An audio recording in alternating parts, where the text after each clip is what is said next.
545 ላይ እናገኘዋለን። ሃይማኖተ አበው ገጽ 545 ላይ እናገኘዋለን። ቃለ ግዝት ተብለው ይታወቃሉ። እነዚህ ክፍሎች ከዚህ በኋላ የምንመለከታቸው የግዝት ክፍሎች ናቸው። ሰው ማላስገባው ቦታውን ስለሚሸፍነው ነው። እሺ እሷ ሪከርድ ስለምታደርግ እሷ ላይ እንድታገኙት ነው። ጂቲዩብ ብላችሁ እስከ ዛሬ የተማርናቸው ማየት ትችላላችሁ። ስለዚህ ተረጋጉና ጠብቁኝ። ይህን የተማረ ሰው በክርስቶስ ትምህርት ላይ ወይም ደግሞ ነገረ ክርስቶስ ትምህርት ላይ ያለው እውቀት ጠንካራ ይሆናል፣ አቋሙም ጠንካራ ይሆናል ማለት ነው። ሞት ቢመጣም አይክድም። ለምን ክርስቶስን እንደሚወድ ለምን ክርስቶስን እንደሚያምን ያውቃል። የትኛውም ትምህርት ደግሞ ስህተት እንደሆነ ይረዳበታል ማለት ነው። ስለዚህ በደንብ አድርጋችሁ እየያዛችሁት ሂዱ። እግዚአብሔር አምላክ ከሁላችን ጋር ይሁን። የጌታችን የመድኃኒታችን የኢየሱስ ክርስቶስ ሰላምና ፍቅር ከሁላችን ጋር ይሁን። ክርስቶስ ከስር እያያችሁ ስክሪኑ ላይ ፊት ለፊት ክርስቶስ ለነሳው ስጋ ክርስቶስ ምን ላለው ለነሳው ምን ስጋ ክርስቶስ ስጋን ከማን ነበር የነሳው? እስኪ ጻፉልኝ። ክርስቶስ ለነሳው ስጋ ሲል ክርስቶስ የነሳው ስጋ ከማን ነው? ስጋን ከማን ነሳው? ክርስቶስ የነሳው ስጋ ማለት ክርስቶስ የእሱ ያልነበረ ነበረ ማለት ነው። ወይም ደግሞ ቃል የእሱ ያልነበረ ስጋ ነበረው። ስለዚህ ያ የእሱ ያልነበረው ግን የነሳው ከማን ነው እያለን ነው መጽሐፍ ቅዱስ።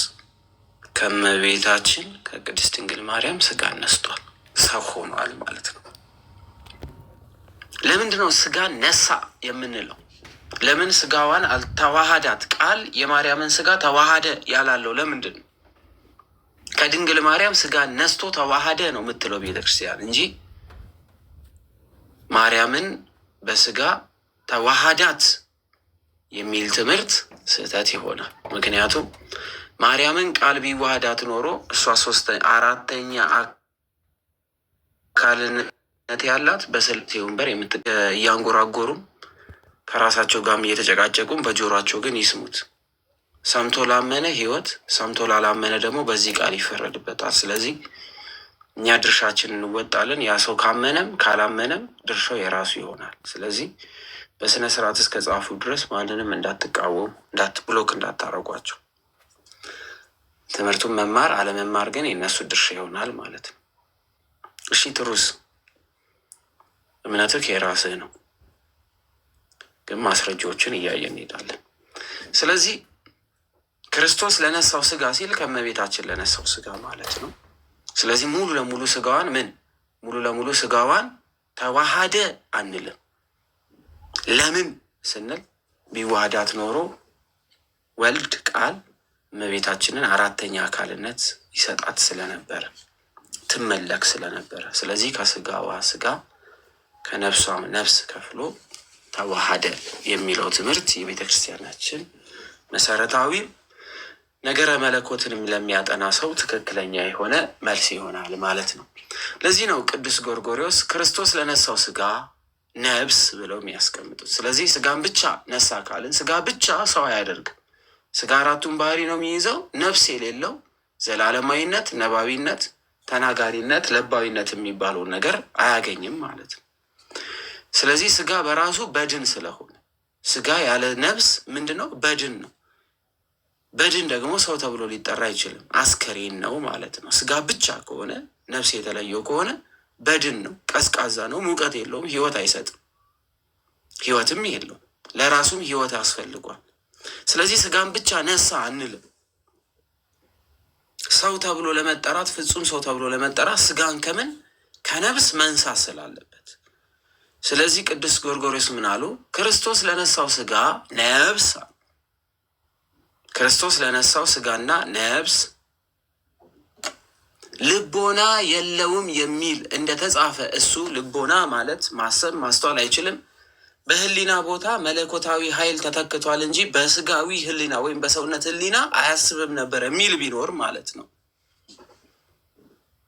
እንደተጻፈ እሱ በነፍስ በስጋ ፍጹም እንደሆነ መቼም አንድ እንደሆነ የማያምን ቢኖር በስጋም በነፍስም በስጋም በነፍስም በስጋም በነፍስም ሰው አይደለም ብሎ የሚያምን ቢኖር ይህ ሰው ምን ይሁን አለ? ውግዝ ይሁን። ምን ይሁን? ውግዝ ይሁን። የተወገዘ ይሁን። የተወገዘ ይሁን። ለምን? ከስጋ ስጋ ከነፍስ ነፍስ አልወሰደም አልነሳም የሚል ቢኖር ይህ ሰው የተወገዘ ነው ማለት ነው። ስለዚህ አሁን ከስር እየጻፈ ያለው ሰው በቅዱስ ጎርጎርዮስ አስተምሮት ምን የሆነ ሰው ነው ማለት ነው? ከክርስቶስ ትምህርት የተወገዘ ሰው ነው ማለት ነው። ውግዝ ነው። ትምህርቱ ስህተት ነው ማለት ነው። ትርጓሜው ክርስቶስ የነሳው ስጋ ነፍስ እውቀት የለውም ነው ተብሎ እንደምን ይነገራል? ክርስቶስ ስጋን አልነሳም ነፍስንም አልነሳም ካለ ከየት አመጣው? ከሰማይ ይዞት መጣ? ከማን የወሰደው? ቃል ስጋ የሆነው ከማን ነው? ቃል ስጋ ሆነ ስንል ከማን ተወልዶ ከማን ነስቶ ስጋን ያገኘው ነፍስን ያገኘው ከማን ነው? ከማርያም አይደለም። ስለዚህ ይህ ከማርያም የተወለደው ክርስቶስ በስጋ ሀሳብ የለውም እውቀትም የለውም ብሎ የሚናገር ቢኖር የተወገዘ ይሁን ብሎ ያስቀምጣል። አንድ እዚህ ጋር ያለ ነው። አሁን ደግሞ እያያችሁ የስጋ ገንዘብ አይደሉምና ነፍስም እውቀትም የሌላት አይደለችምና። ነፍስ አዋቂት ናት። የነፍስ ባህሪዋ እውቀት ነው። ሁሉን አዋቂ ናት። የነፍስ ባህሪዋ ተናጋሪ ናት። የነፍስ ባህሪ ዘላለማዊነት ነው። ስለዚህ በነፍስ ባህሪ እውቀት የለውም ማለት የነፍስ ባህሪን መካድ ስለሚሆን በነፍሱ እውቀት የለውም በስጋውም እውቀት የለውም ብሎ መናገር አንድን ፍጹም የሆነን ሰው እውቀት የለህም እውቀትን ባዶ ነህ እንደማለት ነው ማለት ነው። ለምን ስንል ጌታችን ኢየሱስ ክርስቶስ ምን ፍጹም አምላክ ፍጹም ሰው ነውና። ፍጹም አምላክ ምን ፍጹም ሰው ነው። የስጋ ገንዘብ አይደሉምና የስጋ ገንዘብ አይደሉምና ነፍስም እውቀትም የሌላት አይደለችምና ነፍስም አዋቂ ናት። ሁከትም የመለኮት ገንዘብ አይደለምና መለኮትም ከስጋ የተለየ አይደለምና። መለኮት ከምን አልተነጠለም? ከስጋ አልተነጠለም። መለኮት ከምን አልተነጠለም? ከስጋ። መለኮት ከምን አልተነጠለም? ከስጋ። ትሩዝና ግባ እስቲ ሁለት ጥያቄ ልጠይቅ።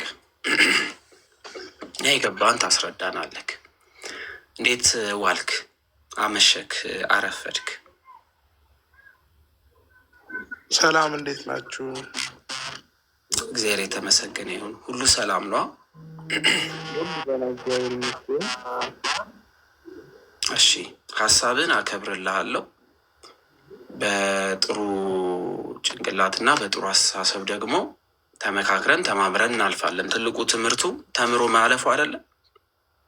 አዎ፣ እኔም ሀሳባችሁን በደንብ ነው ማከብረው።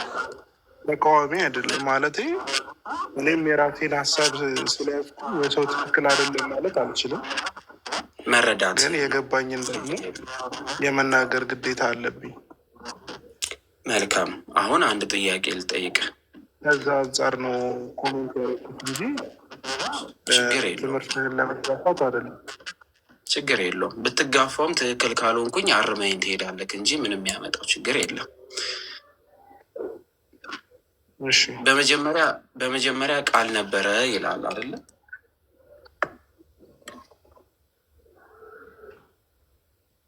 ዮሐንስ 1 ላይ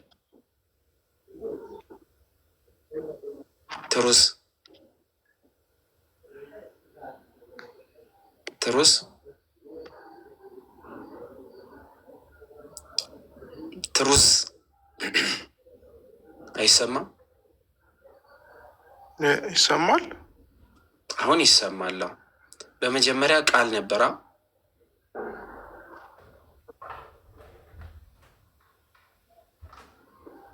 ያንተ ይሰማናል፣ የኔ አይሰማህም?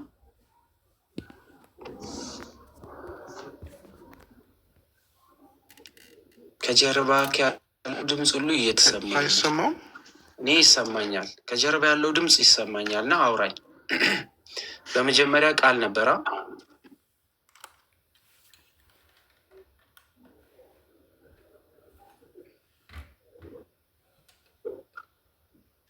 አንተ ስትናገር ነው እኛ የሚሰማን። አውራን። እሺ እሺ። ቃል በምንነት ነበረ? በስጋ ነበረ? አለው። እሺ ይሰማል። መልካም። ቃል በስጋ ነበረ? አዎ።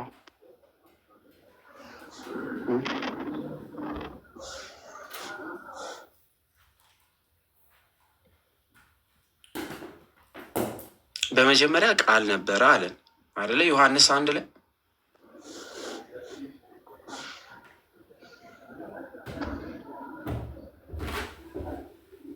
እኔ ይሰማኛል በደንብ እኮ መልስልኛ። እሺ በመጀመሪያ ቃል ነበረ ይላል አይደለ ዮሐንስ?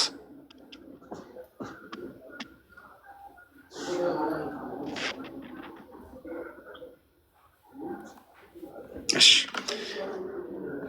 ኮሜንት እንትን ፎሎ ባክ መልሽ የለሃለው። ኔትወርክን አስተካክለና ግን ከጀርባ ሁሉ እንቅስቃሴ እየተሰማኝ አንተ ግን መለኮትም ከስጋ የተለየ አይደለም እና ይላል። የጌታችን የመድኃኒታችን የኢየሱስ ክርስቶስ ስጋ ከሰው ልጅ የተነሳ ቃል ስጋ ያደረገው ከሰው ልጅ ቃል የራሱ ያደረገው ያ ስጋ የሰው ልጅ ስጋ ነው አይደል? ክድም የሰው ልጅ ስጋ ነው። የሰው ልጅ ስጋ አይደለም ብሎ የሚክድ ቢኖር ያ የተወገዘ ነው። ምክንያቱም ያን ስጋ መጀመሪያ ቃል ይዞት በስልጣኑ ወይም በዙፋኑ ይዞት ተቀምጦ አልነበረም። ምክንያቱም ቃል ስጋ ሆነ ያለው ከእመቤታችን ተወልዶ መሆኑን እናውቃለን። ከዛ በፊት ቃል የነበረው በመለኮትነት ስለነበረ። ከስር ላላችሁ ይሰማላ? እስኪ አንድ ቁጥር ጻፉልኝ። ይሰማላ? ናታኔ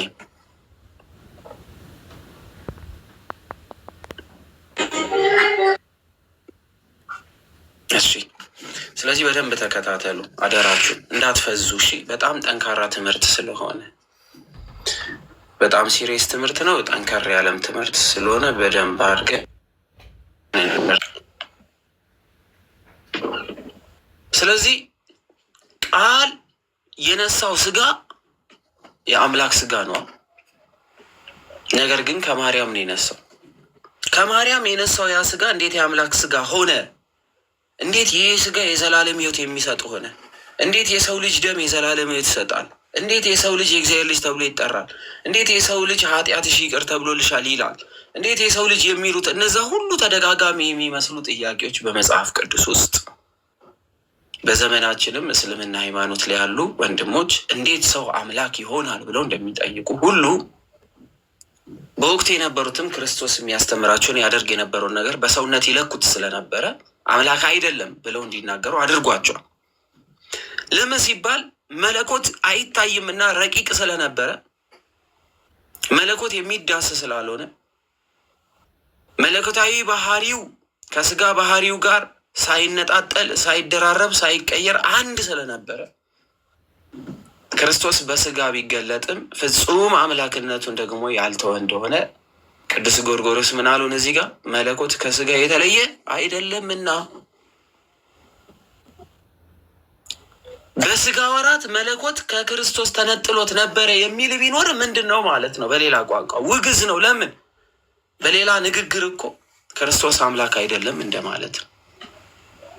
ምክንያቱም ክርስቶስ የነሳው ስጋ ያ ከፍጡር የተገኘ ከፍጡር የተነሳ ስጋ ቢሆንም የዳዊት የአብርሃም የአዳም ዘር የሆነች እመቤታችን ከእርሷ ያገኘው ቢሆንም ግን ያ ስጋ ደግሞ ከፍጥረታት ሁሉ በላይ ላቅ ያለ ትልቅ ቦታ የሚሰጠው ነው። ለምን ስንል መለኮትን ገንዘብ ያደረገ ስጋ ስለሆነ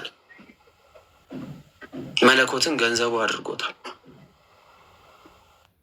የሚያድን ነው፣ ዘላለማዊ ነው፣ ቀዳማዊ ይሆናል። መለኮትን ገንዘብ ስላደረገ ቀዳማዊነት ያልነበረው ቀዳማዊነት የማይቆጠርለት ቀዳማዊ ተብሎ ተጠርቷል። ለምን? ያ ስጋ መለኮትን ገንዘብ ስላደረገ አልፋና ኦሜጋ ተብሎ ተነግሮለታል። ይሄ በጣም ሲሪየስ ነው።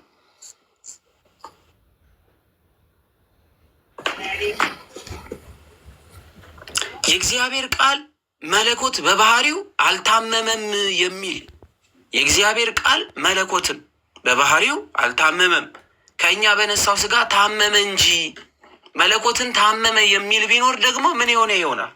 የተወገዘ ይሆናል። ምን መለኮት አይታመም። መለኮት ምን የለበትም? ህመም የለበትም። መለኮት ምን የለበትም? ሞት የለበትም። መለኮት ምን የለበትም? መገረፍ የለበትም። መለኮት ምን የለበትም? መሰደድ የለበትም።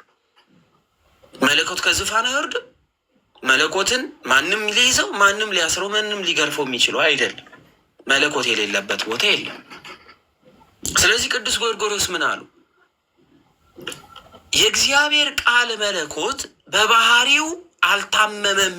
በምን? በባህሪው። ለምን ስንል መለኮት በባህሪ ህማም የለበትምና።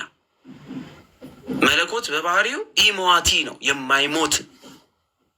መለኮት ታመመ፣ መለኮት ተገረፈ፣ መለኮት ሞተ የሚል ቢኖር ይህ ሰው የተወገዘ ነው። ነገር ግን መለኮት በባህሪው ባይታመምም መለኮትን ገንዘብ ያደረገ ስጋ ግን በነሳው ከኛ በነሳው ስጋ ግን ምን ሆነ እንላለን? ታመመ። ስለዚህ ክርስቶስ በምን ሞተ እንላለን? በስጋ። በምን ታመመ እንላለን? በስጋ። አምላክ ለእኛ ሲል በምን ተሰቀለ እንላለን? በስጋ። ለምን? ስጋ ህማምን ይቀበላል።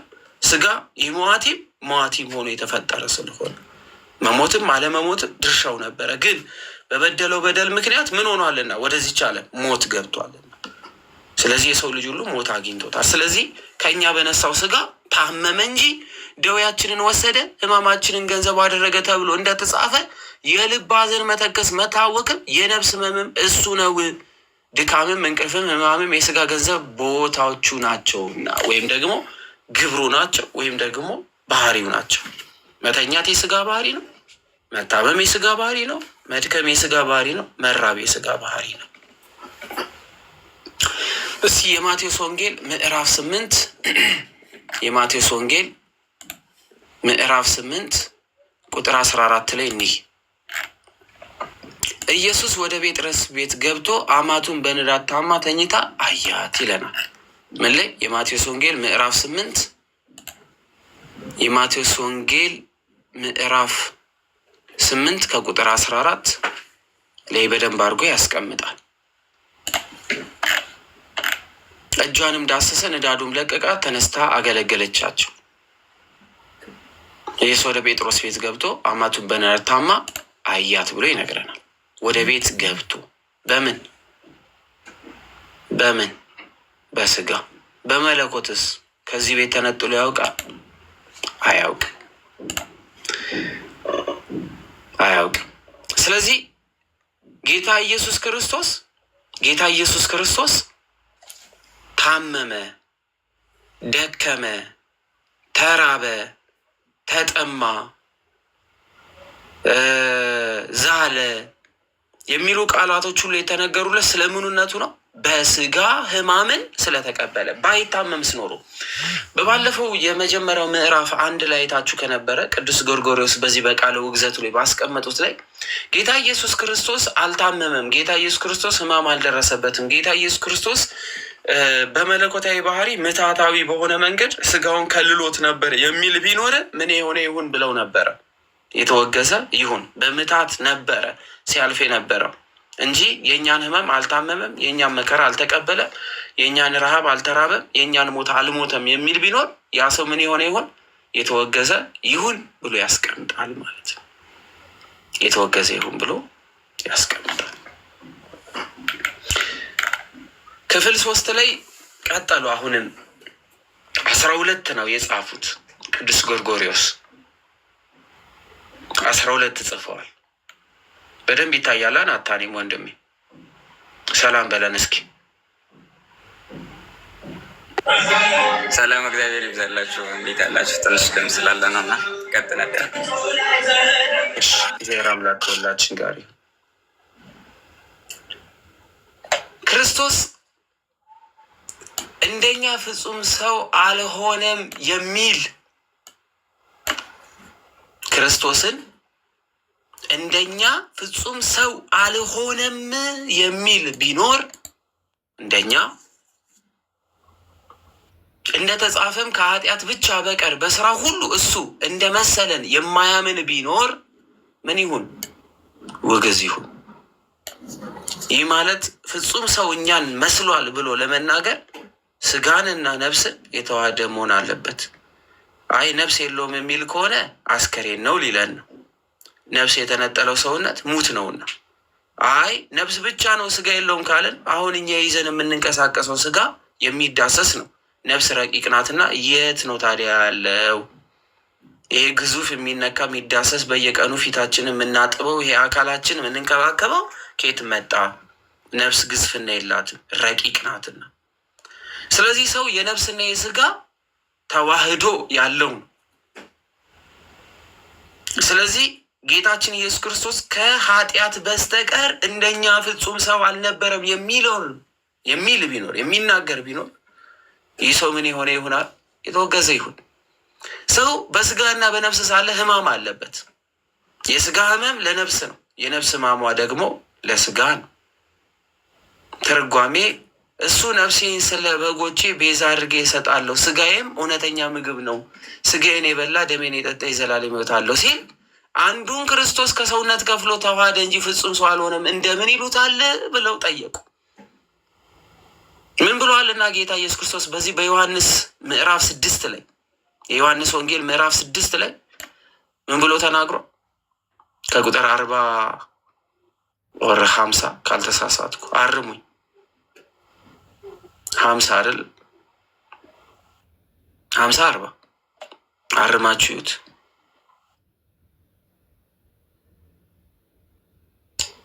ምን አለ ጌታ ኢየሱስ ክርስቶስ ራሱ ነፍሴን ሕይወት ያሰመርኩባትን ስለ በጎቼ ቤዛ አድርጌያለሁ።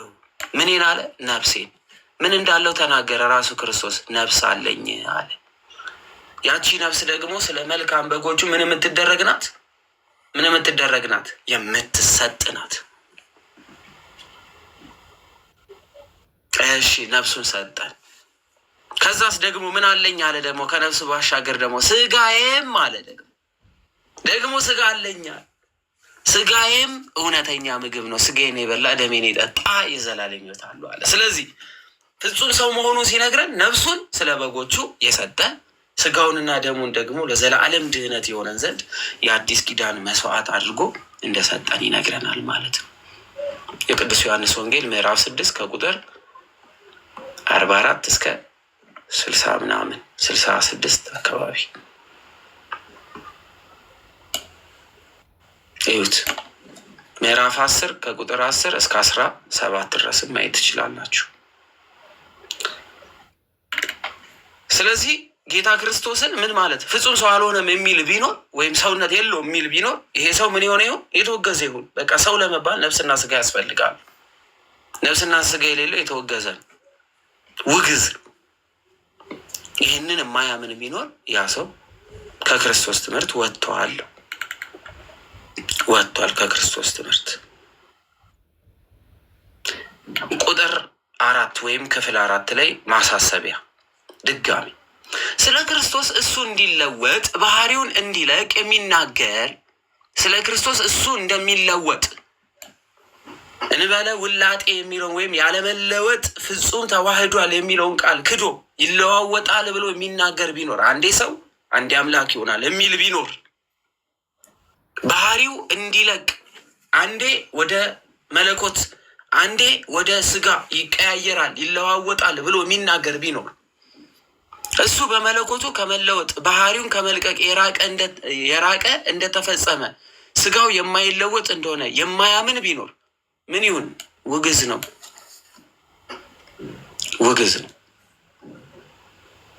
ተለዋዋጭነት አለው፣ የሚለዋወጥ ነው የሚል ቢኖር ማለት ነው። እኔ እግዚአብሔር አምላክ ምን አልልም ብሏል? አልለዋወጥ። ትንቢተ ሚልክያስ አይደለ ምዕራፍ 3 ላይ ትንቢተ ሚልክያስ ምዕራፍ 3 ቁጥር 6 ላይ እኔ እግዚአብሔር አምላክ ምን አልልም አልለዋወጥ።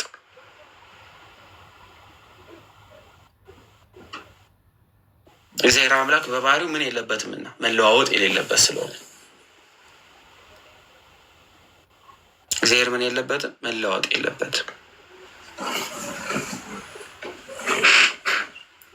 ስለዚህ ውግዚውን ትርጓሜ አንዱ ክርስቶስን ይለወጣል፣ ባህሪው ይለቃል እንደምን ይሉታልና።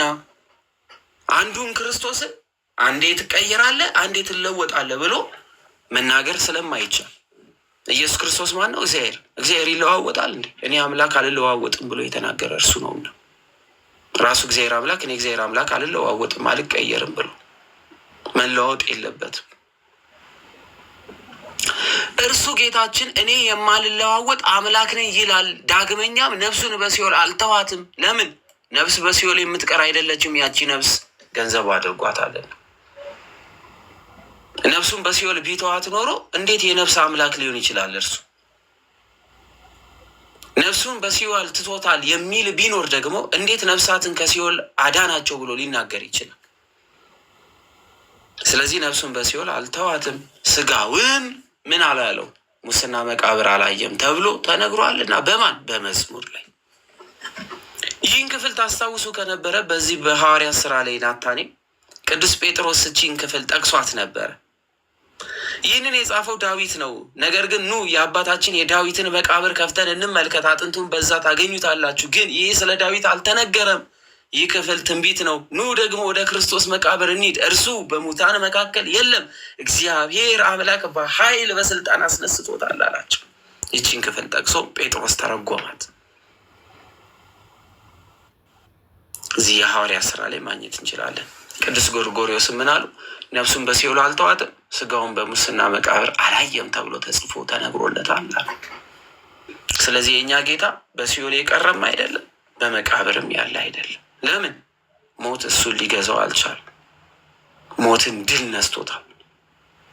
ሞትን ያሸነፈ ነው።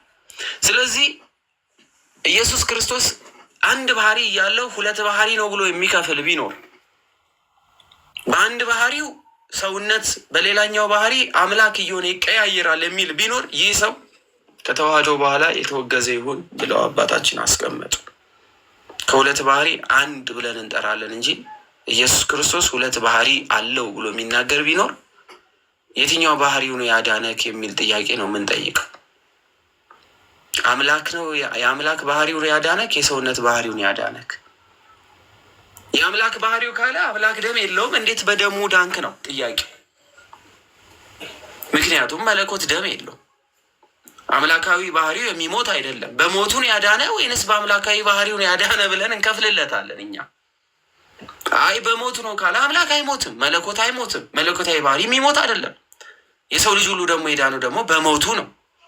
ስለዚህ በሞቱ ከሆነ የዳን እንዴት ከፈልከው ወንድም አለም? የማይሞት አምላክ በስጋ ሞተ ብለን እንደ አንድ ባህሪ ትናገራለህ እንጂ ከከፈልከውማ መለኮት ብቻ ያዳነ ልትለው። ስለዚህ የክርስቶስ ስጋ አይመለክም ልትለው ማለት ነው። የክርስቶስ ደም የዘላለም ሕይወት አይሰጥም ልትለው። አምላክ ደም የለውማ። ነገር ግን እሳ በነሳው ስጋ መለኮት ያልተለየው ስጋና ደም ሆነና ከበረ፣ በዙፋን የሚቀመጥ ሆነ፣ የሚመለክም ሆኗልና። ለምን? መለኮታዊ ባህሪ የስጋን ባህሪ ገንዘብ አድርጓል። የስጋን ባህሪ የመለኮትን ባህሪ ገንዘብ አድርጓልና ላይከፈል አንድ ባህሪ ብለን እንቀበላለን። ስለዚህ የሚከፍል ቢኖር ሌላ ሰቆቃ ውስጥ ይገባል ማለት ነው። ያሰው ክፍል 6 ቃለ ውግዘት እየሰማችሁ በደንብ ስጋ ወደ አንድ ወገን ልዩ እንደሆነ የእግዚአብሔር ቃልም ለብቻው ደግሞ ወደ አንድ ወገን እንደሆነ አድርጎ ስለ ክርስቶስ የሚናገር ሁለት ባህሪ ማለት ነው። ስጋ ሌላ ነው፣ ቃል ወልድ ሌላ ነው ብሎ የሚከፍልና ለየብቻ ከፍሎ ለተለያየ ቦታ የሚሰጥ ቢኖር እንደ ተጻፈ ጌታ ኢየሱስ ክርስቶስ አንድ ነው ብሎ የማያምን ክርስቶስን አንድ የማይል ሁለት ባህሪ ብሎ የሚያምን በሁለት ባህሪ ውስጥ የሚከፍል ቢኖር ክርስቶስን ሁለት ቦታ እየከፈለ የሚያየው ቢሆን አይ እኔ በመለኮት አመልከዋለሁ በስጋው ግን አላመልከውም፣ አይ እኔ በመለኮቱ ሰግድለታለሁ፣ አይ እኔ በስጋ እያለ ግን አልሰግድለትም የሚል ቢኖር፣ አይ መለኮቱ ነው እንጂ ያዳነኝ ስጋው አላዳነኝም የሚል ቢኖር፣ አይ ክርስቶስ ሲወለድ ሰው ሆነ ደግሞ ወደ ሰማይ ሲያርግ አምላክ ሆነ ብሎ የሚከፍል ቢኖር፣ ንፋሳትን ጸጥ ያሰኘው በሰውነቱ ነው ሰው ብቻ ስለሆነ መለኮት ብቻ ነው ሰውነት አይደለም ብሎ የሚከፍል ቢኖር፣ ኃጢአትን ይቅር ያለው እሱ መለኮቱ ብቻ ነው እንጂ ስጋው አይደለም ብሎ የሚከፍል ቢኖር ክርስቶስን ሁለት ቦታ እየለየ የሚረዳ ቢኖር ያ ሰው የተወገዘ ምን ውግዝ ነው፣ ውግዝ ነው። እንደዚህ የሚል ቢሆን ለምን አምላክ ሁለት ቦታ አይከፈልም? ክርስቶስ ሁለት ቦታ አይከፈልም። ክርስቶስ ስንት አካል ነበረው? አንድ አካል። ክርስቶስን ስንመለከተው ሁለት ነበረ? አንድ ነበረ? አንድ። በመስቀል የተሰቀለው ክርስቶስ ሁለት ነው? አንድ ነው? አንድ። አንድ። አንዱን ክርስቶስን እንዴት ሁለት ቦታ እንከፍለዋለን ብለው ቅዱስ ጎርጎርዮስ ይጠይቃሉ። ይህም ትርጓሜው አሉንና ራሳቸው እዛው ተረጎሙልን ላነሱት ጥያቄ። የዚህ ትምህርት ትርጓሜው እርሱ ጌታችን ከአባቱ በሕልውና ማለት በማይመረመር መኖር፣ አባቱ በነበረበት ዘመን ሁሉ በመኖር ደረጃ በሕልውና የሰማሁትን እውነት ነገርን የምነግራችሁን የባህሪ አምላክ እኔን ትገሉኝ ዘንድ ለምን ትሻላችሁ ብሎ ነበረ። የዮሐንስ ወንጌል ምዕራፍ 5 ላይ ህሉ ስለነበር አንዱ በአንዱ ህሉ ነው። አንዱ በአንዱ ህሉ ነው ማለት ምን ማለት ነው የሚለውን እስኪ ናታኔም ንገረን።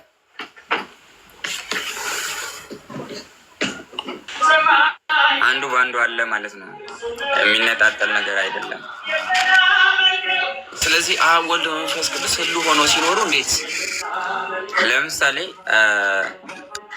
አብ በወልድ ውስጥ ህሉ ሆኖ ይኖራል፣ ወልድም በአብ ውስጥ ህሉ ሆኖ ይኖራል። መንፈስ ቅዱስም እንደዛው መነጣጠል የላቸውም ማለት ነው። አንዱ በአንዱ ይኖራል። ለምስጢረ ኩነት እንደ ምስጢረ ኩነት ማለት ነው። ለምሳሌ ምስጢረ ኩነት ላይ ልብ፣ ቃል፣ እስትንፋስ እንላለናል። ልብ ለብቻው የሚኖር አይደለም። ቃልም ለብቻው የሆነ ነገር ተግባር የሚያደርግ አይደለም። ነገር ግን ህሉ ሆኖ ግን በአንድነት ያደርጋል። ጎሽ እግዚአብሔር ይስጥልኝ፣ ቃሎት ያሰማልን። ውስጣዊ ኩነት ይሉታል አባቶቻችን። ውስጣዊ ኩነት አንዱ በአንዱ መኖር፣ አንዱ ከአንዱ ተነጥሎ የማይኖርበት ዘመን የለም። አንዱ ከአንዱ አይነጠልም። ለምሳሌ ልብ ምን ያመነጫል? ደም። ደም ከምን ይመነጫል? ከልብ። ማን የቀደመው? ማን የቀደመው? ደም ከልብ ይመነጫል። ልብ ደግሞ በደም ይኖራል። ደም የሌለው ልብ አይኖርም። ከማን ቀደም? መቀዳደም አለው። እስኪ ደም ያለ ልብ መኖር ይችላል? ልብስ ያለ ደም መኖር ይችላል? አይችልም። እሺ ልብ ህይወት መኖሩን ይናገራል። የሰው ልጅ መኖርና አለመኖሩ በልብ ምት ይወሰናል። የሰው ልጅ ህይወት ከልብ ይነሳል። የሰው ልጅ ደምም ከልብ ይነሳል። ልብ አስገኚ ነው ለሁለቱም። ልብ ለእነዚህ ለሁለቱ ነገሮች አስገኚ ቢሆንም ግን ልብ ያለ እነዚህ ያለ ሁለቱ ደግሞ መኖር አይችልም። ልብ ያለ እስትንፋስ አይኖርም። ልብ ያለ ደም አይኖርም። አብ አስገኚ ተብሎ ይነገርለታል በልብነት። ወልድ ቃል ተብሎ ይነገርለታል። መንፈስ ቅዱስ ህይወት ተብሎ ይነገራል። አብ አስገኚ ቢሆንም ቃልን ቢወልዶም እስትንፋስም ህይወትም ደግሞ ከሱ ቢሰርጽም ያለማቋረጥ፣ አብን ግን ወልድና መንፈስ ቅዱስ አያንሱትም፣ አይቀድሙትም። አብም አይቀድማቸውም፣ እነሱም ደግሞ አይቀድሙትም።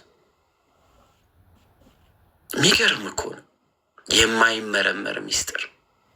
ስለዚህ እዚህ ምዕራፍ 5 ላይ ራሱ ጌታ ምን ብሏቸው ነበረ? እሱ ጌታችን ከአባቱ በህልውና በመኖር ማለት ነው። የሰማሁትን እውነት ነገር የምነግራችሁን የባህሪ ብዙ አምላክ የተባሉ አሉ በዚህ ምድር ላይ። ብዙ አማልክት ተብለው ተጠርቷል። ሙሴም በፈርዖን ቤትና በፈርዖን ቤተሰቦች ላይ ሁሉ አምላክ ተብሎ ተሹሟል። የሾመውም ጌታ ክርስቶስ እግዚአብሔር አምላክ ነው።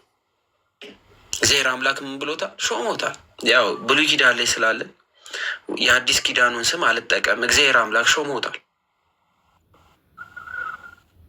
አንተ በፈርዖን እና በቤተሰቡ ላይ ሁሉ ምን አድርጌያለሁ? አምላክ አድርጌያለሁ። አንተ ተናገር፣ ቃልህን ይሰማዋል። እንደማን ቃል ማለት ነው? እንደ አምላክ ቃል።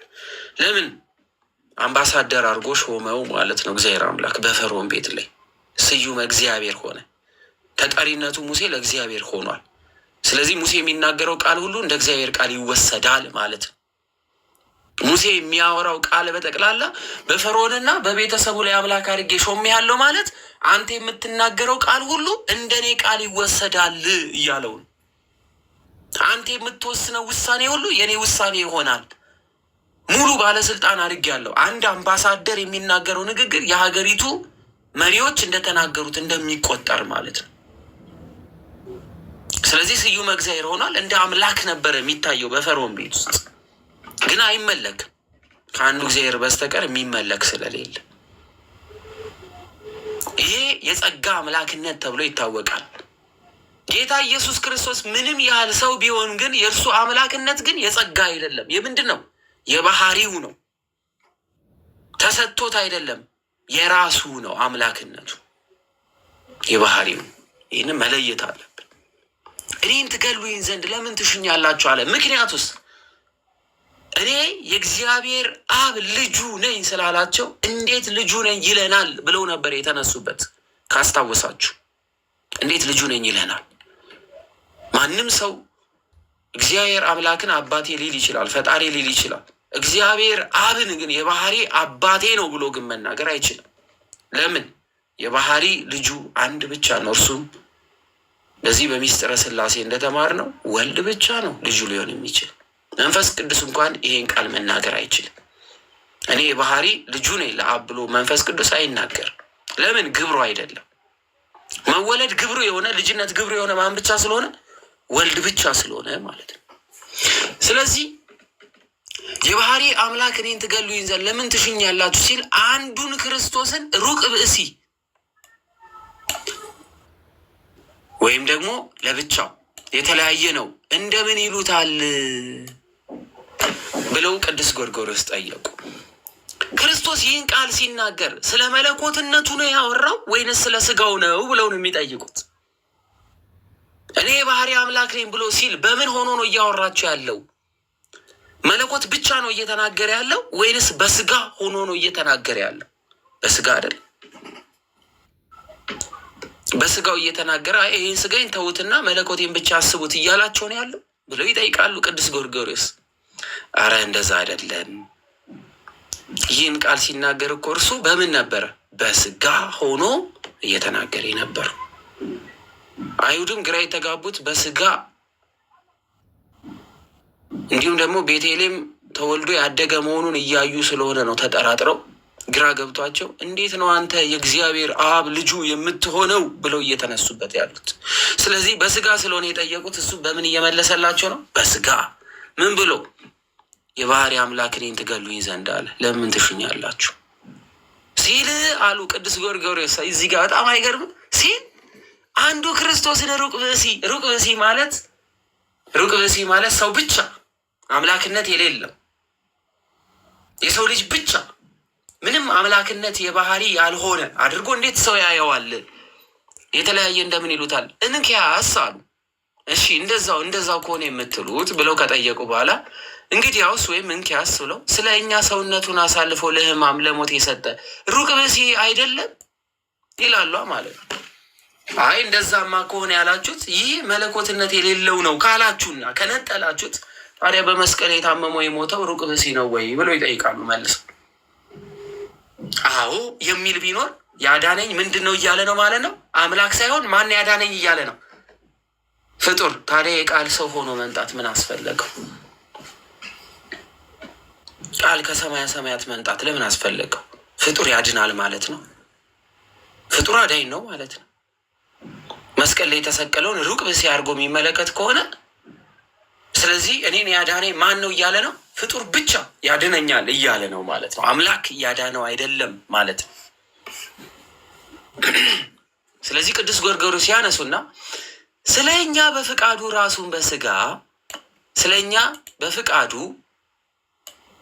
በፍቃዱ ምክንያቱም በአባቱ ፍቃድ ብቻ አይደለምና ነፍሴን በራሴ ስልጣን ምን እላታለሁ? አሳልፌ እሰጣታለሁ። በራሴ ስልጣን ደግሞ ምን አረጋታለሁ? ከሙታን መካከል አነሳታለሁ ብሎ ጌታ ክርስቶስ ተናግሯል። ባለስልጣን ነው ክርስቶስ። ስለዚህ ስለ እኛ በፍቃዱ በአባቱ ፍቃድ ብቻ ሳይሆን የራሱ ፍቃድ እኛን ሊያድን መጥቷልና ስለ እኛ በፍቃዱ ራሱን በስጋ ሕማም ለሞት የሰጠ እሱ እግዚአብሔር ነው እንጂ። ስለዚህም እርሱ ጌታችን ይህን ቤተ መቅደስ አፍርሱት እኔ በሶስተኛው ቀን አስነሳዋለሁ ሲል ስለ ስጋውና ስለ አምላክነቱ ክብር አልተናገረም እንዴ? እነሱ እንዲያፈርሱት የነገራቸው እርሱ ግን በሶስተኛው ቀን እንደሚያስነሳው ሲናገር በሙታን ላይ ስልጣን እንዳለው የራሱን ሰውነት ከሙታን መካከል ማስነሳት እንደሚችል ጌታ ክርስቶስ አልተናገረም? ባለስልጣን አይደለም? ስለ ስጋው ተናገረ ብለው ይናገራሉ ቅዱስ ጎርጎርዮስ። ይህን ሲል ታዲያ እርሱ ባለስልጣን ስለ ክርስቶስ ስለ ራሱ ስለ ባለስልጣንነቱ በሞት ላይ ስላለው ክብር በሞት ላይ ስላለው ስልጣን ተናግረዋልና ከስር የምትመለከቷቸው የዮሐንስ ወንጌል ምዕራፍ 2 ቁጥር 19 እስከ 22 ድረስ፣ ምዕራፍ 8 ከቁጥር 40 ድረስ የምትመለከቷቸው እነዚህ ክፍሎች ማስረጃ ናቸው። ሃይማኖተ አበው ላይ ለዚህ ክፍል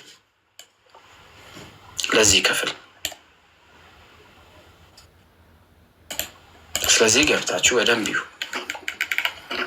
እንቀጥል ወይስ ደከማችሁ? እንቀጥል። ናታኒም ደክሟል ወይስ እንቀጥል? አረ ደስ ይላል። ቀጥል። ከስር እኮ ታብም ላይክም እያደረጉ አይደለም። ምንድን ነው ጸጥ ብሏል? ይልቅ እሱን አድርጉ። መኖራችሁ የሚታወቀው እናንተ ስታደርጉ ነው እና መኖራችሁን አሳውቁ። ሼር ታብ እያደረጋል። ስትጠፉ የት ገቡ ብዬ እኮ ነው። ደከማችሁ? ተኝተው ነው ወይ ለተኛ ሰው ነው ወይ ያሉት? እሺ ችግር የለው። ስራ ላይ ሆናችሁ ችግር የለው። አልፎ አልፎ አለን በሉኝ። እንደዛ ምን እንደተፈጠረ ግራ ገብቶኝ ነው። ለዛ ነው ይቅርታ። ችግር የለውም። እንዳትጨናነቁ። መኖራችሁን ብቻ ለማወቅ ነው። ሌላው ይሄ ትምህርት በጣም መሰረታዊ ትምህርት ስለሆነ ተረጋግታችሁ በደንብ ስሙት። አደራችሁ በደንብ ተረጋግታችሁ ስሙት እና ደግማችሁ ለማንበብ ግን ሞክሩ። አደራችሁ። እንቀጥል። ክፍል 6 ክርስቶስ አሉን ቅዱስ ጎርጎርዮስ ክርስቶስ ድህነትን ይሻል የሚል እንደተጻፈ እሱ የዓለም መድህን ነው ብሎ የማያምን ቢኖር የዓለም መድኃኒት ነው ብሎ የማያምን ቢኖር የተወገዘ ነው። እሱ ለዓለም አልመጣም የሚል ቢኖር ማለት ነው። ሂዱ ለዓለም ምን በሉ ነበር ያለው? ሂዱ ለዓለም ሁሉ ምን በሉ? እውነትን ንገሩ። በአብ ስም በወልድ ስም በመንፈስ ቅዱስ ስም እያጠመቃችሁ ደቀ መዛሙርት ያድርጓቸው። ከዓለም ዳርቻ እስከ ዓለም ዳርቻ እንዲሄዱ እግዚአብሔር አምላክ አላከ። ለሚያምኑም ለማያምኑም እግዚአብሔር አምላክ ሐዋርያትን አላከ። የሰው ልጆች ሁሉ በክርስቶስ ደም በኩል ለዘላለም ሕይወት እንዲያገኙ አልተናገረም? በእኔ የሚያምን ቢኖር እርሱ ለዘላለም ሕይወት አለው ብሎ ክርስቶስ አልተናገረም? ልጆቹ አላደረገንም? ስለዚህ ክርስቶስ ድህነትን ይሻልና የሚል ተጽፏልና የዓለም መድኃኒት ነው ብሎ የማያምን ቢኖር ያ ሰው የተወገዘ ይሁን። ለሆነ አካል ብቻ ነው የመጣው ብሎ የሚያምን የሚቀበል ቢኖር የአካል ምን የሆነ ይሁን? ውግዝ ይሁን ይላሉ ቅዱስ ጎርጎርዮስ። ይህ ትርጓሜ እሱ መድኃኒታችን ጌታችን የማዳን ሕይወት እኔ ነኝ፣ እኔ ድህነትን ያገኙ ዘንድ መጥቻለሁ፣ በእኔ ያመነ ሕያው ሆኖ ይኖራል እንጂ አይሞትም ሲል አንዱን ክርስቶስን ድህነት ይሻል እንደምን ይሉታል? ስለዚህ አንዱን ክርስቶስን ዓለምን ሊያድን አልመጣም፣ የተወሰነ ክፍል ሊያድን መጣ ብሎ የሚያምን ቢኖር የተቀበለ ቢኖር ከፍሎ ሊያድን መጣ የሚል ቢኖር መድኃኒተ ዓለም አይደለም ብሎ የሚናገር ቢኖር ያ ሰው ምን የሆነ ይሁን? የተወገዘ ይሁን ብሎ ያስቀምጣል። የዮሐንስ ወንጌል ምዕራፍ 10 ቁጥር 10 ላይ እንዲህ እስኪ የዮሐንስ ወንጌል ምዕራፍ 10 ከቁጥር 10 ላይ እንደዚህ ይላል። ከቁጥር 10 ላይ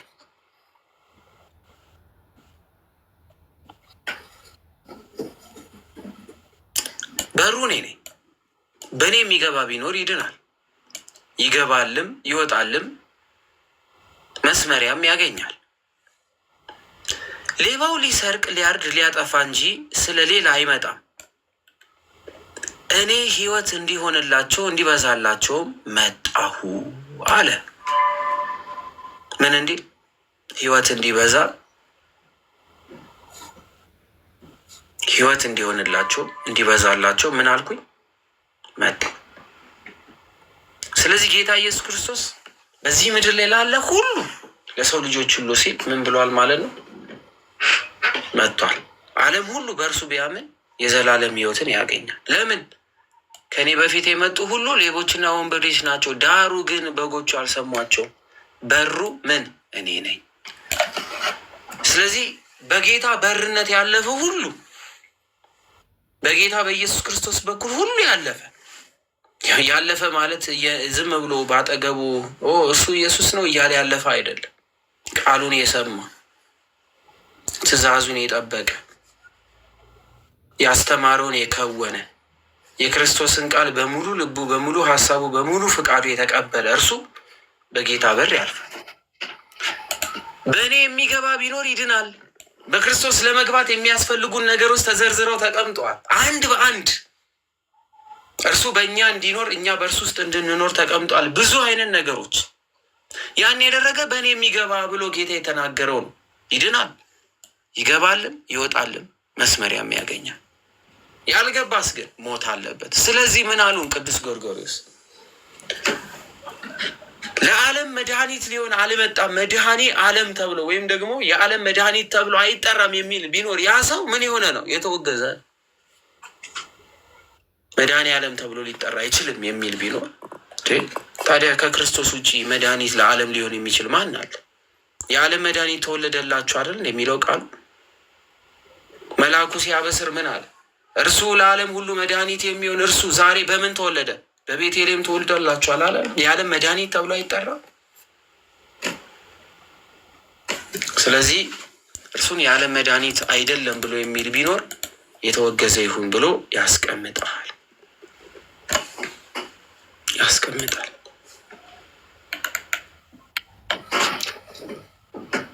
ክፍል 7 ቃለ ውግዘት። የታመመው ሌላ ነው፣ ሕማም የሌለበትም ሌላ ነው የሚል የታመመው ሌላ ነው፣ ሕማም የሌለበትም ሌላ ነው የሚል እንደተጻፈም የማይታመም እግዚአብሔር ቃል የማይለወጥ ሥጋ እንደታመመ የማያምን ቢኖር ውግዝ ይሁን። የእግዚአብሔር ቃል በማይለወጥ ሥጋ እንደታመመ የማያምን ቢኖር ውግዝ ይሁን። የማይለወጥ ቃል ምን? ሥጋ እንደታመመ። በምን በኩል? በሥጋ እንደታመመ የማያምን ቢኖር ምን ይሁን? ውግዝ ይሁን። ትርጓሜው እሱ ጌታችን ወልድ እጓለ እመሕያው ክርስቶስ ለግዙ ይቅርታ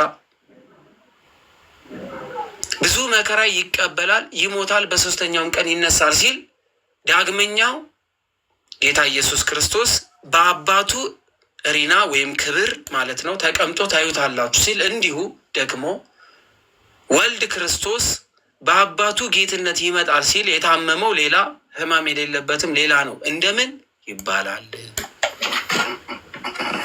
እንደምን ይባላል?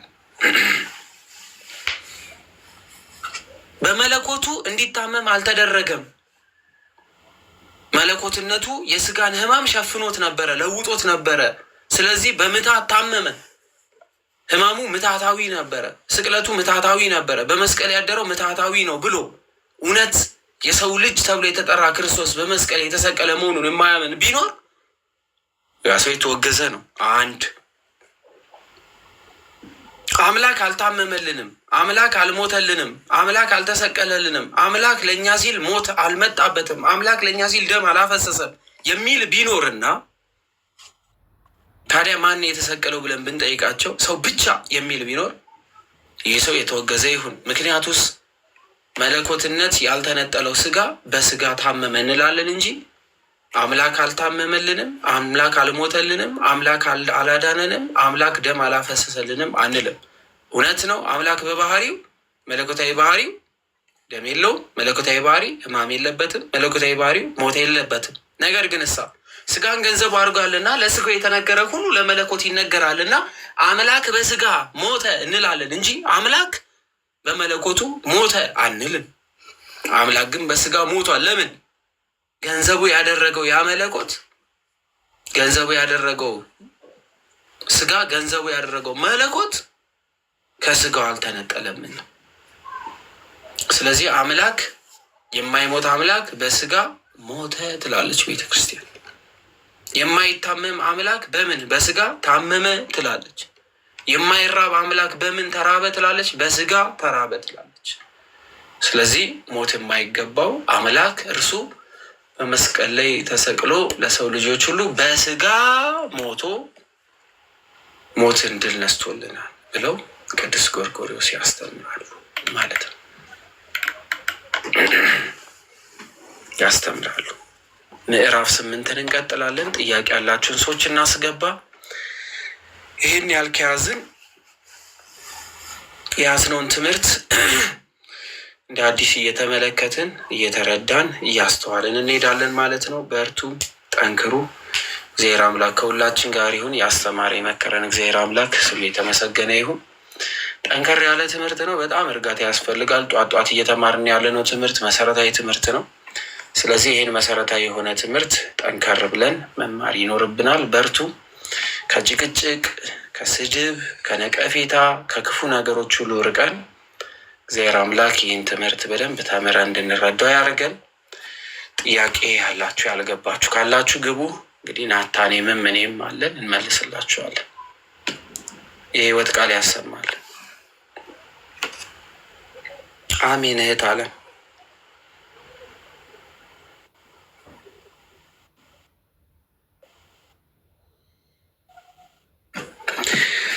እሺ። ትሩዝ እንኳን ድጋሚ መጣክ። እሺ ሰላም ብያለሁ ድጋሚ። አሁን በሌሊት ሰማል መሰለኝ። መልካም። እሺ እንኳን ደህና ቆየከን። እንኳን ሰላም መጣህልን።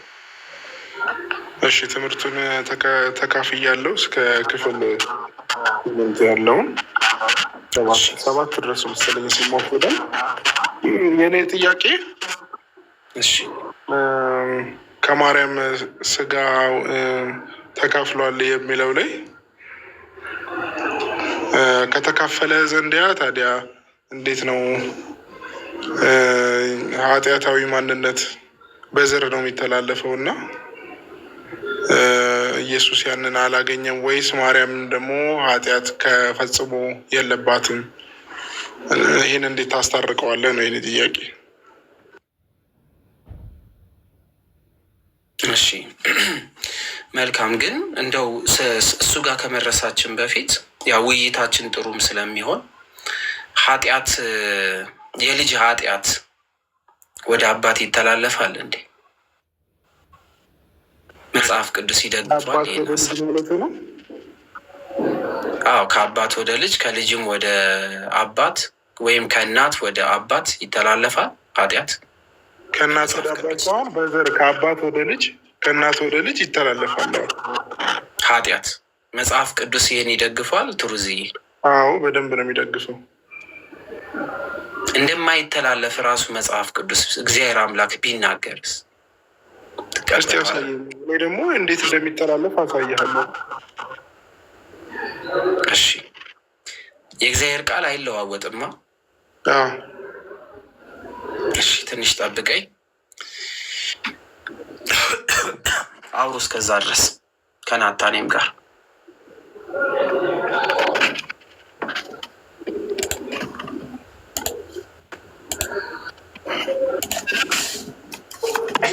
እሺ ሰላም ወንድማችን፣ ይቅርታ ትንሽ ድምፅ ስላለ ነው። አይ ቲንክ ሚዲያ ስራ ቦታ ስላለው ነው እና እያስተረዱኝ ያላቸው ብዬ አስባለሁ። በጣም ይቅርታ። እሺ ችግር የለም እጠብቃለሁ።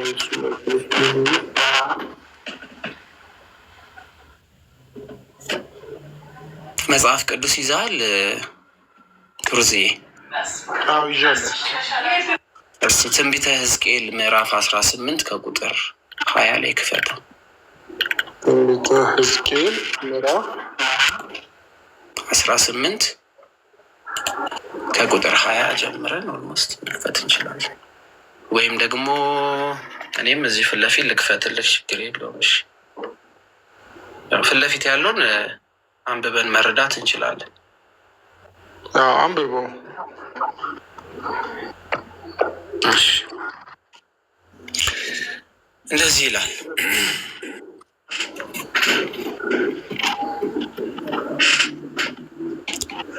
ቁጥር 14 ላይ እንየው፣ ከዛን ጀምር። እነሆ ልጅ ቢወልድ እርሱም አባቱ የሰራውን ኃጢአት አይቶ ቢፈራ እንዲህም ባይሰራ በተራራ ላይ ባይበላ ዓይኖቹን ወደ እስራኤል ቤት ጣዖት ባያነሳ የባልንጀራውንም ሚስት ባያረክስ ሰውንም ባያስጨንቅ መያዣውንም ባይወስድ ባይቀማም ከእንጀራውም ለተራበ ለተራቆተም ልብስም ቢያለብስ እጁን ድሃ ከመበደል ቢመልስ አራጣን ትርፎችንም ባይወስድ ፍርዴንም ቢያደርግ በትእዛዜም ቢሄድ እርሱ ፈጽሞ በሕይወት ይኖራል እንጂ በአባቱ ኃጢአት አይሞትም። ማን ያለው? በአባቱ ኃጢአት አይሞትም የሚለው የስጋ ሞትን እኮ ነው እያለ ያለ። በአባቱ ኃጢአት አይሞትም ማለት ማን ነው? ይሄንን ቃል የተናገረው ተናጋሪው እግዚአብሔር ነው በሚለው ሊያዘው። ሕዝቅኤል ላይ ነው አይደል እያነበብክ ያለው? በአባቱ ኃጢአት አይሞትም የሚለው አይሞትም የስጋ ሞትን ነው እያወራ ያለው። ሰው በስጋ አይሞትም እንዴ? ኃጢአት ሰራም አልሰራም በዚህን ሰዓት እኮ አሁን እኛ ስለ ስጋ ሞት እኮ አይደለም እያወራን ያለ ነው። አንዴ ቱሩስ ተረጋጋና፣ ይኸውልህ ለመማማር ነው አይደል የገባ ነው። ምጠይቅህን መጀመሪያ በደንብ ስማኝና ታብራራዋለህ። ችግር የለውም። ሰው ኃጢአት ሰራም አልሰራምን በስጋ ይሞታል አይደለ? ያ ጎበስ። አሁን ግን እዚህ ጋር እያለ ያለው እዚህ ጋር እየተናገረ ያለው ስለ ስጋ ሞት ነው ወይንስ ስለ ነፍስ ሞት ነው? እኔ ስለ ስጋ ሞት ነው እያልኩ ብዬ ነው አንተ የምታስበውን ነው። ግን እዚህ ክፍል ማስበው አይደለም። ይሄ ክፍል እኮ ስለ ስጋ አይናገርም። እሺ ስለ ነፍስ ሞት ነው ካልክ ደግሞ ከሁሉ እኮ እስከ ክርስቶስ ድረስ በነፍሱ የሞተ ነው። ማንም ህያው የለም። ስለዚህ አይሞትም። እነ አብርሃም ይጠበቁ ነበር አልነበረ? በምንድን ነው የሚጠበቁት? እነሱ ሙታን ናቸው። እኔ ደግሞ የሙታን አምላክ አይደለሁም ብሎ እነ አብርሃምን ጠቀሳቸው እግዚአብሔር። የሙታን አምላክ አይደለሁም አላለም ክርስቶስ እኮ። አሁንማ ህያዋን ናቸው አይደለም? መጀመሪያስ ቢሆን እኔ የአብርሃም የይስሐቅ የያዕቆብ አምላክ ነኝ አላለም ጌታ እግዚአብሔር አምላክ? መቼ ነው ይህንን ያለው? አስቀድሞ እና አብርሃም ከሞቱ በኋላ ያለበትን ኤግዛክትሊ ኢየሱስ አይደል ይህንን የተናገረው? ኖ ራሱ እግዚአብሔር አምላክ እኔ የአብርሃም የይስሐቅ የያዕቆብ አምላክ ነኝ ብሎ አልተገለጠም? ደጋግሞ ለነቢያት ቦታውን ታውቀዋለህ? የቱ ጋር እንዳለ አልተገለጠም ወይ? አዲስ ኪዳን አላልኩም፣ እንደውም ብሉይ ኪዳን ላይ ነው የሄድኩልህ ሁሉ እና አብርሃም ከሞቱ ከብዙ ጊዜያቶች በኋላ እኔ የአብርሃም የይስሐቅ የያዕቆብ አምላክ ነኝ ብሏል አላለም? እሱም ነው የሙታን አምላክ ነው። ታዲያ እሱ የሙታን አምላክ እንዴት? ምን ማለት ነው? እኔ የሙታን አምላክ ነኝ ያለው ወይስ የሕያዋን አምላክ ነኝ ያለው? እኮ እዛ ጋር ያለበት አሁን ይኸውልህ መጀመሪያ መልስልኝ። እኔ የሕያዋን አምላክ ነኝ የሙታን አምላክ ነኝ ያለው እግዚአብሔር እሱ የቱ ጋር ነው የተጻፈው? እሱ ብቻ አሁን እኔ አላለም እግዚአብሔር ይሄን አላለም ብሏል። ስለዚህ እግዚአብሔር የሙታን ነው ወይንስ የሕያዋን አምላክ ነው? ይሄን መልስልኝ። የሕያዋን ነው። እሺ የሕያዋን አምላክ ከሆነ አብርሃም ይስሐቅ ያዕቆብ ከሞቱ በኋላ ደጋግሞ የእነሱን ስም ጠርቷል አልጠራም? እኔ የእነሱ አምላክ ነኝ ብሏል አላለም? ብሏል። ስለዚህ ሕያዋን ናቸው አንተ ሙታን እንዴት አልካቸው? እሱ እኔ ሕያውያን ነኝ የእነሱ አምላክ ነኝ እያለ አንተ የሙታን አምላክ ነው እንዴት ልትል ቻልክ? ምክንያቱም ከአዳም ጀምሮ በአዳም አላለማ እግዚአብሔር አላለማ እኔ የሕያውያን አምላክ ነኝ አለና የእነሱን ስም ጠራ አልጠራም? እሺ ጠርቷል። እኔ ደግሞ ላውጣ። ስለዚህ እርሱ ሕያው ያደረጋቸውን አንተ እንዴት ሙታን ልትል ቻልክ? በምንድን ነው ሕያው የሚያደርጋቸው? ደም ሳይፈስ ስርየት የለም እኮ። እርሱ ጠብቋቸዋል አልጠበቃችሁ እንዴ?